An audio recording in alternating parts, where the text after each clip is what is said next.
A friend of mine is Hispanic, but she's also Christian, which is extremely important for the story. And during the election, she came to me and said, I don't know who I want to vote for, Harris or Trump. And I said, isn't half of your family here illegally from Mexico? They're from Tijuana. And she said, and I quote, yeah, but you know Donald Trump's not going to, he's not serious about deporting all those immigrants. He'd just be talking. As we were going back and forth about it, she said the issue was that I was misunderstanding Donald Trump. That's very important. Stay with me.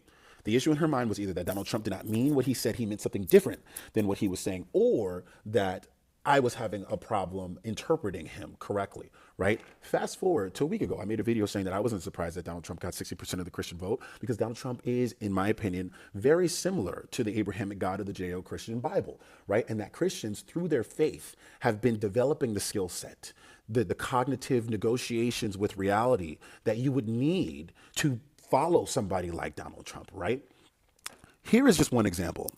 All throughout the biblical texts, the God of Abraham endorses slavery in the clearest language imaginable. Leviticus 25:44.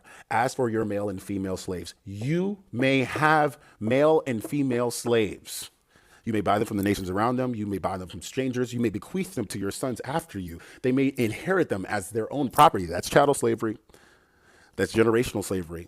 You may make slaves of them, but of your brothers of Israel you may not rule. Ephesians 5:6. Slaves, be obedient to your earthly master with fear and trembling and singleness of heart. 1 Timothy 6:1. All who are under the yoke of slavery must regard their masters with honor, and those with believing masters must not be disrespectful, but must serve even better.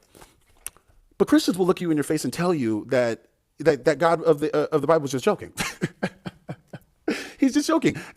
Even though that happened to our ancestors, right? The same word of God that you just called perfect, that it didn't actually mean that part. They didn't actually mean that part, right? Don't take them seriously when we're talking about that part of his word. Or they'll tell you that you didn't read it right, that you're misunderstanding my deity. You don't have enough discernment to understand my deity. They'll tell you not to believe what's in front of your very eyes while they proceed to do exactly what they just said that they were going to do. Trump did not lie. But look, it's easier to fool a man than it is to convince a man that he's been fooled. And biblically progressive Christians and biblically moderate Christians have been dressing Christianity up in the costumes of their imagination for a very long time. But this is what Christianity looks like.